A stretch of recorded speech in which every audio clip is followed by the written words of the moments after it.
All right, so you guys, as Dr. Chris and I were talking about, what are the things that we can do that represent through just everyday things that we do with our cats that can represent the whole thing, the relationship, vibing at just a higher plane with our cat companions and doing for them the good that we should be doing for them. And for me, that thing is, and I know this is going to be kind of surprising to you guys, is play.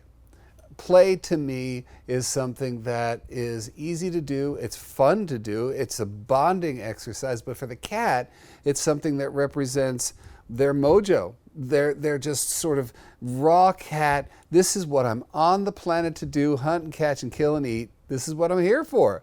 And because they now live in our homes with us, they're not, for the most part, out there catching prey anymore. They need to have this thing connected. Their DNA is saying to them, I need to do this. And this is something we can provide for them. And it's just a small dose of that every single day. And the results that I've seen over the many years that I have been not just playing with cats, but teaching people like you how to play with cats and working with my clients is that the results are dramatic if you do what I tell you to do.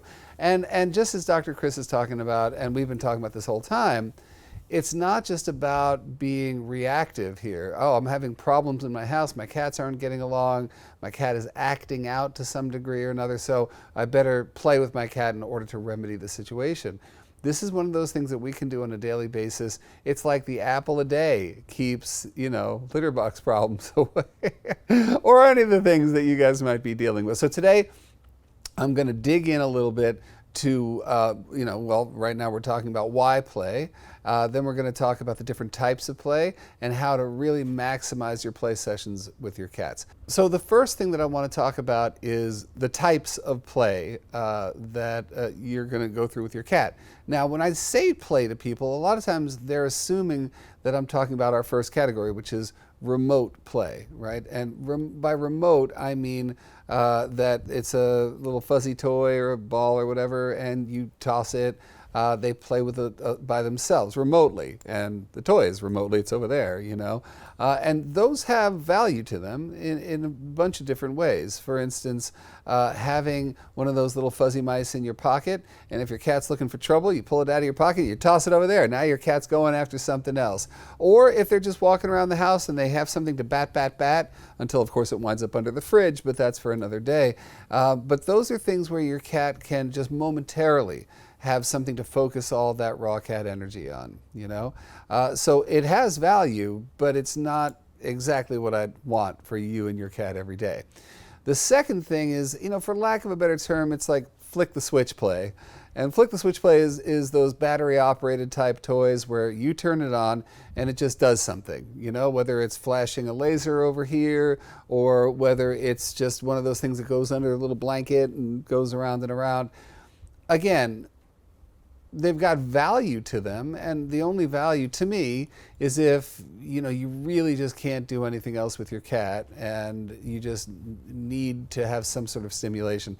The problem is that rarely do these toys have unpredictable motion to them. Do these things actually act like prey long enough to retain your cat's attention? Because your cats are smart hunters, and if something's just going around and around and around in circles, they're going to get it after a while. I'm going to put my paw on it, it's going to stop. Take it off, it's going to go again. And maybe I'll have like a moment of just up energy, but it's not enough to sustain. So again, I'm not saying that it's without its merits. Any toys that you bring into your home, as long as they're safe toys, have merits. But that brings us to our third category, and really the most important category, and that's interactive play. Now, I've said this before, and I think because I smile a lot, you guys think that I'm kidding, but I'm not. If you have a dog, then my hope would be that you would have a leash and a collar and you would take your dog for a walk. Now, that sounds kind of obvious, but it's because dogs have the need to go on a walk around their bigger territory, to smell everything, to get the exercise. And it's just something that you do with your dog. The equivalent when it comes to having a cat is interactive play, is having one of those wand type toys, the ones I'm talking about, has a feather at the end of it and you on the other end of it, and that is actual play. Now, it's not just a matter of the bond between you guys, and I can't emphasize how much this ups the bond, ups the connection, because you really get to know your cat at a much deeper level, because as they tap into who I call their raw cat, the ancestral cat, the one who lived by their wits and their hunting talents way back on the Fertile Crescent 10,000 years ago, that cat is alive in your cat. And as you tap into that raw cat, your eyes will open in terms of who they are and what really gives them their mojo, and so that is important to do every day.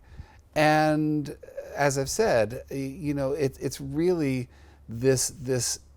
It's not just about solving problems. It's about keeping them vital, keeping them connected. You got to remember, because we've gone on this slow motion journey with cats over all these years, from more of a rural working cat model where they did jobs hunting mice, on our farms and in our shops and on our ships and everything. And now we get to the point where we're living in smaller and smaller places, and they're living inside with us. So the way to awaken that life force in them is through interactive play. So let's dive into this, because as hard as it is for me to sort of demonstrate it, and you'll see I'm going to demonstrate a little bit of it with you guys, you'll get the drift here. But the first thing here is, let's just say we're using that sort of standard interactive toy, and of course, the toy we're using right now is the Jackson Galaxy air prey toy and ground prey toy. But you can use anything. Honestly, I don't care whether you use a stick and a sock at the end of it, as long as you're doing this every day, honestly. So what we want to do is we first want to find out what kind of a hunter is your cat's sweet spot. Not every cat wants to hunt up in the air. A lot of cats will follow a moth at the ceiling for like an hour, until that moth may or may not do something foolish and drop to the floor, at which point they get that moth. But some, when you're waving that wand in the air, actually will get scared of it, they'll avoid it, or they're just not interested in it. So that's not, your air prey cat. Other cats really get their mojo going by following something on the ground prey, the equivalent of a cricket or a worm or some kind of a bug. And so you can find out very easily by trying to get that sort of mojo motor started by trying to go on the floor with the toy or going in the air, and seeing which one really just snaps them into gear. Now, does that mean their body is going to follow immediately? No, not necessarily. And I think that's where a lot of you guys kind of give up when you're trying to get play going with your cat, is that if they don't do it immediately, if they don't start running around, like crazy, then you've failed and you've wasted your time, you've wasted their time. And okay, go and play with your fuzzy mice now, I got things to do. But sometimes it takes a while for their motor to get started and for their body to follow suit. Something to remember that's really important is that cats are not built for distance, they're built for speed, which is to say that when a cat is hunting, they will stalk and then pounce. And that stalking could last a good long time. If they were out there hunting a cricket right now, that could take, an hour of just staring, just getting that movement down and then going for the kill. And that's something that could get repeated in your home. Now, of course, I'm saying this with the assumption that we're not just talking about kitten play here. If your cats are kittens, they will run all over the place and they will climb the walls until they're finally sleepy and then they just fall asleep. It's a lot easier than a cat in prime time, and that's what we're talking about today, is prime time play. So the thing to do right off the bat is just to find out what really engages them. And by engage, I mean just turns the key. So if you take this toy and do what I'm doing right now, which is you just trail it around the back of a chair, or you disappear through the doorway very slowly, and then suddenly the tail disappears, do you see your cat just go, right? You're in. Whether they make that move in that moment or not, you're in. So now you want to do it again, and you want to keep doing it in different areas, and now you know that your cat really gets that mojo kick from ground prey. Likewise, if you're waving that feather in the air and your cat just starts doing that moth at the ceiling thing, just really their eyes sort of zoom into it, their ears are pointing at the toy itself, and their body is just starting to sort of fidget, you're in.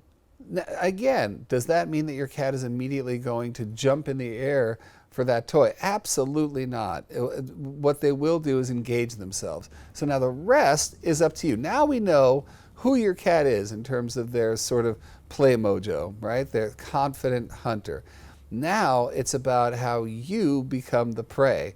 And that, my dear friends, is where we fail, right? We fail because we stand there and we just go like this, you know, or we'll have a conversation while we're doing this, or we're like texting while we do this, you know, and then you'll come to me the next day and be like, you know, Jackson, my cat doesn't play. Aha, right? Because you have to be as engaged as prey as they will engage as predator. I'm sure I could have said that much more fluidly, but hey. So anyway, you just have to invest in being that bird, let's say. So if you're being a bird, be a bird, which is fly around. Don't just wave in one spot. Move your feet, you guys.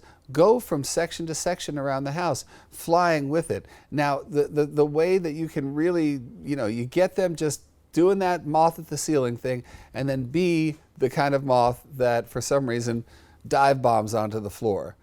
And just sit there for a second. That's all you got to do. Just sit there, and most likely your cat is going to get interested enough that all you have to do at that point is just wiggle a little bit, and they'll jump. Now, it's important to know what the next step is, whether they're going after ground prey or air prey. The next important thing is that cats are a little sadistic when it comes to their prey. So not only will they jump on them, a lot of times their top priority isn't just to kill right away. They retain a lot of their sort of kitten play equals prey behavior. So they'll go for it, and then they'll sometimes just let go. Right? They'll let go to see if this thing is going to start wiggling away. So what do? Yeah, exactly. You start wiggling away. Just a little bit, right? Just wiggle a little bit and stop and see what happens. Wiggle a little bit more. Your goal in these moments, whether you are playing the injured prey, whether that's injured bug or whatever, or whether you are escaping and running away, is to invest in the activity. To actually say, I know, you guys, you didn't think that I was going to be getting into method acting today, but hey, we want successful playtimes with our cats. This is exactly how we do it. And that sneaking away in that moment will get them to jump on, right? Or at least we're going to get them closer. One reminder, you turn that key where you get them going, that's great.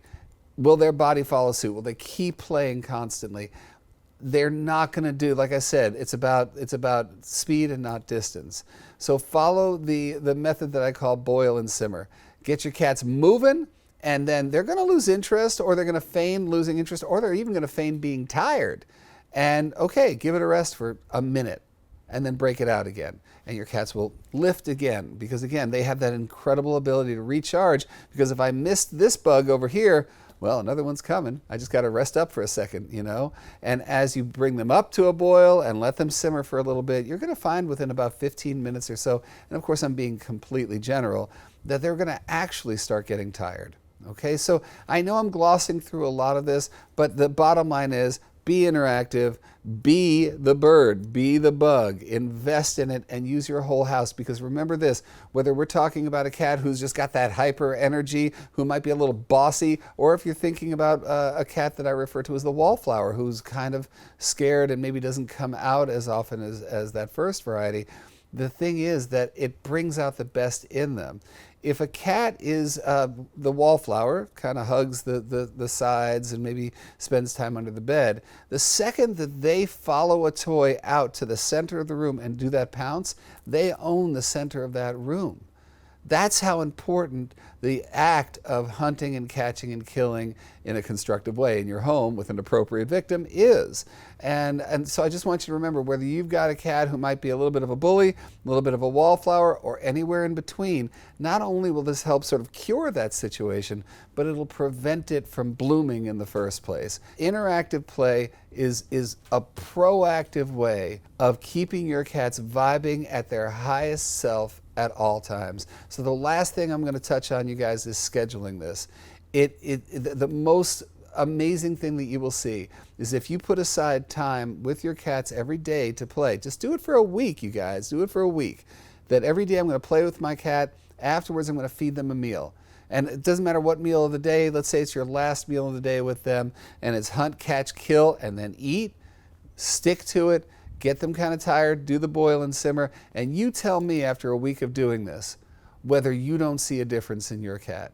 The way they interact with space, the way they interact with other cats, with other humans, the way they sleep more predictably, and just walking around with a little bit of mojo, with a little bit of that, yeah, you guys, this is what I'm here to do. And I am telling you, I will put my cat daddy bucks on the table here, go all in, and tell you that you will definitely notice a difference. You know, don't think perfection right now. You're not going to be the perfect prey, and they're not going to be the perfect predator at first. But if you try to stick to a rhythm, if you just engage yourself and engage them, you're just going to see a huge difference, you guys. And on top of everything, and to get back to what Dr. Chris and I talk about, is this is about vitality. This is about just a different level of vibration, not just for your cat's best self, but for your best relationship with them. We're in the middle of prime time, you guys, and heading into the senior years, and there's no better time to get that relationship cemented in, because they'll need you more in the senior years. We'll talk about that in a bit. But this is that way to just lock it all in, man. Lock it all in, because it's fun and it's necessary. It's a bonding exercise. It's about vitality. It's about getting through every day just at their best selves, and you being the best partner to get them to their best selves. So that's a crash course, and it's not just about the how-tos. It's about just driving that point home, that there are certain things that you can do with your cat every day that will keep them vital and keep your relationship in top form. And the more the relationship is in top form, the better both of you are as individuals. And with that, I'm going to throw it back to the actual Jackson and Chris. Well, I'm kind of actual, but you know what I'm saying. Back to the live Jackson and the live Chris.